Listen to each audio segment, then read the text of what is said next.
Guys, Forsaken just made some big moves for the next update. New game passes potentially on the way, possible new killers being teased, and even more changes coming. Let's get into it!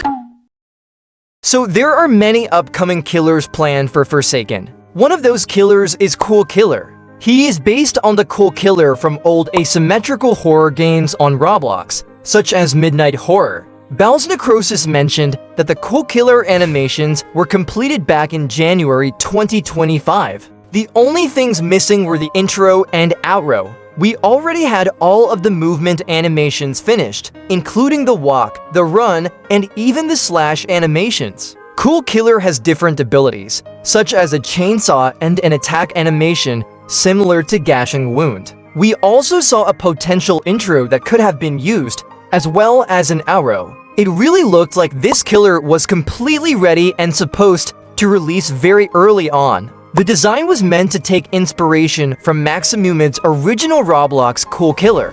That version had the minion staff, and this Forsaken version would have included it as well. Coconut even posted some of the concept art for what Cool Killer's new model is supposed to be. It's also worth mentioning that a lot of animations were done for Doombringer, Azure, and other characters. We haven't seen most of those yet, but they are expected to receive new animations and updated models. Some players are annoyed with abilities that spawn minions, as they aren't fun to go against, which is why the minion staff is not liked. However, many people are still anticipating the release of Cool Killer, with some players want more variety instead of only deplore killers, and they'd like to see more fun and different killers added to the game. There's also the idea that his skins could be different flavors, changing his colors, face, and even parts of the model. Could we see the return of this killer in 2026?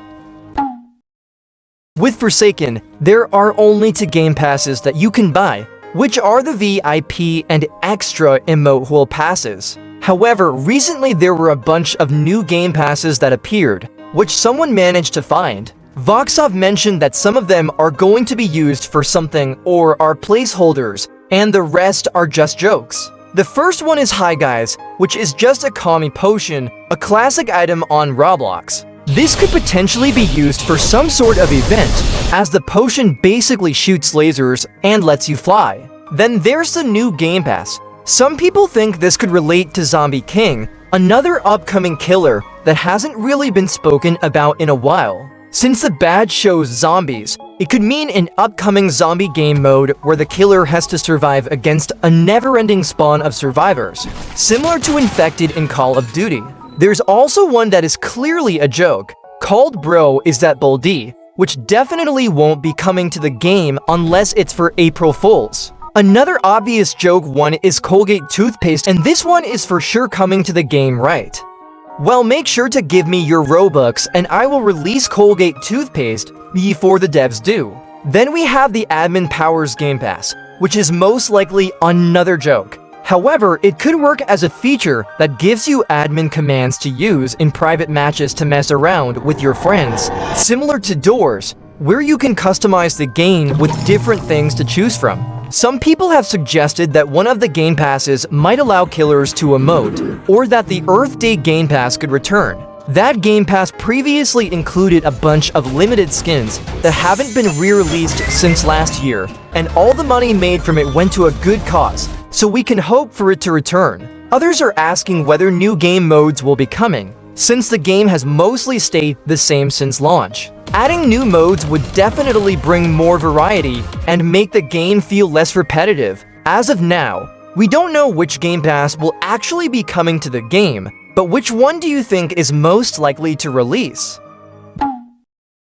There have been many polls going on in the Discord, with Hi-Toko and the devs asking questions about killers. One of the polls asked if an SCP were to be added to the game as a killer, and it mentioned several SCPs like 035, 096, and more. However, out of all the options, the one that won was a new map based on SCP-3008. This does not confirm that it will come to the game.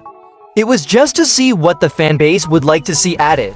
Hi-Toko also asked what kind of killer playstyle players would be interested in. There were many different options, but the main one that won was a duo killer. This would allow you to swap between two killers in-game, meaning you could leave one in a certain area of the map, switch to the other, and keep alternating between them. Additionally, when choosing between a zoner killer and a mimic killer, the mimic option won. This is interesting, as it would likely involve shapeshifting into a survivor and deceiving other players. What new killer would you want to see come to the game?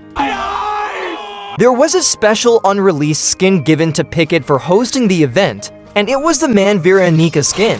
This is currently one of the rarest skins in the game, as it's tied to the upcoming April Fool's update. The skin basically turns V gray and gives her the classic Man Roblox face. It was only given to those who were in the Charity Streams private server, meaning only 9 people have it right now. However, it is not dev exclusive and will be available once the April Fool's update releases. Now that an April Fool's update is confirmed, we'll likely see the return of some highly requested skins like One Eggs, which had a bunch of voice lines and even a custom chase theme. Isaac confirmed during the charity stream that this skin will be coming back. There won't be any OG variants like the Christmas skins, since the April Fool's skins aren't meant to be limited to players who got them in 2025, so everyone will have access to them. We could also see the return of the MX skin, which got redesigned a while ago, and the Insane Streamer skin based on German 985. There might even be a different John skin for Shedletsky, since the previous one was refunded to everyone last April. On top of that, we'll probably get brand new skins with this update as well. What else do you think could be included in this April Fool's update? So, with there being a range of new Aberrant skins potentially coming, one that is now highly anticipated by fans is the Slasher Aberrant skin. We now have Alexis Funny currently working on it, and this skin is based off Jason. Alex showcased Jason's mask with a broken hole that seems to show off his eye, while still keeping the usual hockey mask style that Jason wears. He also mentioned the original Roblox version of Jason's hockey mask, saying that this design is mixed with it to make it unique and give it a different style instead of being exactly like Jason. With this, Spaint has already made a combination of both masks. Friday the 13th inspired Aberrant Slasher design. It's still very incomplete, but we could definitely see this concept become something in the future if Alex manages to finish it. On top of that, there has been a massive fan-made concept video by Mr. Purple featuring a brand new intro.